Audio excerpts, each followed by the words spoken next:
পুরাণ অনুযায়ী শুধুমাত্র একটি পরমেশ্বর আছে, যার নাম পরম ব্রহ্ম, যার কোনো আকার বা রূপ নেই এবং তারই শারীরিক রূপ হল সদাশিব বা মহেশ্বর।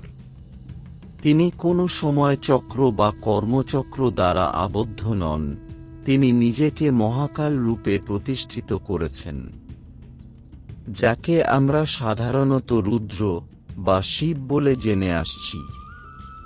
তিনিই হলেন একমাত্র, যার জন্ম নেই, যার কোনো আদি বা অন্ত নেই। তিনি সৃষ্টি শুরুর আগে থেকেই আছেন, যখন কোন সময়, কোন আলো, কোন কিছুরই অস্তিত্ব ছিল না। মহাশূন্যতা ও অন্ধকার দিয়ে পরিপূর্ণ ছিল। শুধুমাত্র শূন্যতা ছাড়া আর কিছুই ছিল না। তখন শুধুমাত্র একটি জিনিসেরই অস্তিত্ব ছিল, যাকে হিন্দু ধর্মে সদাশিব বলা হয়েছে। সদাশিব বলেন সীমাহীন এবং আকারহীন। হিন্দু ধর্মগ্রন্থ অনুযায়ী আদি শক্তি বা মহাশক্তির আবির্ভাব হয়েছিল পরম ব্রহ্ম থেকে। আদি শক্তি বলতে আমরা মা দুর্গা, অম্বিকা বা প্রকৃতিকে বুঝে থাকি। শিব পুরাণ অনুযায়ী আদি শক্তি হলেন অন্ধকার শক্তি বা ডার্ক এনার্জি, এবং হিন্দু ধর্মমত অনুযায়ী মহাদেব শিবও এই অন্ধকার শক্তি বা ডার্ক এনার্জির থেকেই আবির্ভাব নিয়েছিলেন।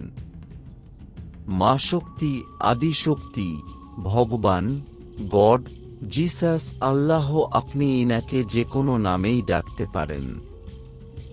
আলাদা আলাদা ধর্মে এনাকে আলাদা আলাদা নামে জানা যায়।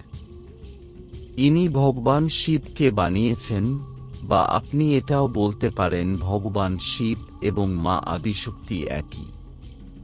আর সেই কারণেই মহাদেব শিবের কাছে আছে অফুরন্ত এনার্জি বা শক্তি, একদম মা শক্তির মত। আর সেই শক্তির দ্বারা তিনি বিশ্ব ব্রহ্মাণ্ড বানাতেও পারেন, আবার ধ্বংস করে দিতে পারেন।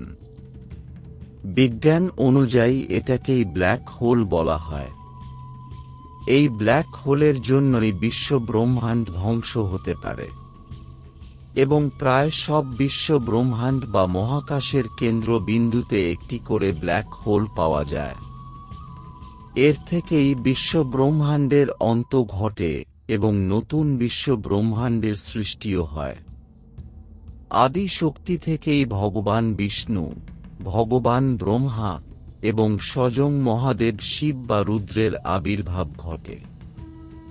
সৃষ্টির শুরু, পালন এবং ধ্বংসের জন্য এই তিনজনকেই দায়ী করা হয়। পরমব্রহ্ম বা সদাশিবের শারীরিক রূপই হল রুদ্র বা মহেশ্বর, যাকে আমরা পুজো করে আসছি। মহাদেব শিবের কোন জন্ম বা মৃত্যু নেই। তিনি নিজেই সৃষ্টির প্রয়োজনে এবং আমরা, দেবতারা যাতে তাকে উপাসনা করতে পারি, তাই তিনি মহেশ্বরের শারীরিক রূপ ধারণ করেছিলেন।